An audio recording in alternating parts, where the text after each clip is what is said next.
You walk into a room with a stain on your shirt. You are positive everyone notices. Heads are turning, you think, eyes flicking down and back up. But here is the strange truth. No one saw the stain. And the gap between what you imagine and what actually happened might be quietly running your entire social life.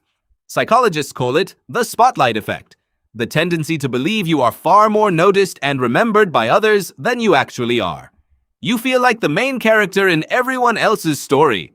In reality, you are barely a background extra in most of theirs. This was measured directly. In the late 1990s, psychologist Thomas Gilovich, with his colleague Kenneth Savitsky, had college students put on an embarrassing t-shirt and walk into a room of strangers. Before entering, students predicted how many people would notice and remember it. Afterward, researchers asked the room how much they had actually noticed. The gap was enormous. Students guessed nearly half the room would remember the shirt.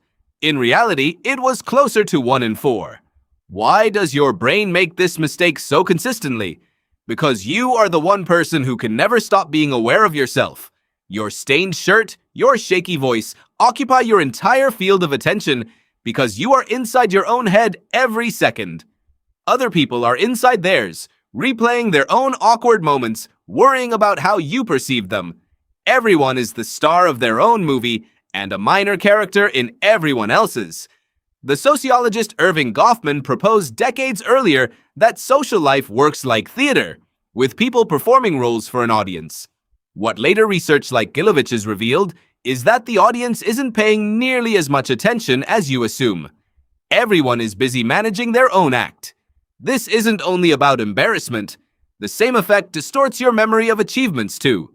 Did you ace a presentation? You remember every word. Your coworkers statistically remember almost none of it. Your memory has an asymmetry built into it. You are the protagonist of every scene you've lived. Other people were extras passing through. So why would evolution wire a brain this way? For most of human history, you lived in small groups where social standing genuinely determined survival. Overestimating scrutiny wasn't irrational. It was cheap insurance. Better to assume people are watching than to risk damaging your standing. A slightly paranoid social radar kept your ancestors alive. The problem is, you don't live in a 40-person tribe anymore. Most strangers will forget you within minutes, yet your radar still treats a crowded subway car like the entire social universe. This creates what researchers call social cost inflation, drastically overestimating the consequences of small mistakes. You stumble over a word and spend the day convinced everyone thinks less of you. Most have already moved on to their own lunch plans. In follow-up studies, Gilovich and Savitsky found this extends to opinions too. People consistently overestimated how visibly bored or skeptical they appeared to others. The face you think is broadcasting your every emotion is, to everyone else, mostly just a face. So what do you do with a brain running outdated tribal software in a city of strangers? Notice the pattern.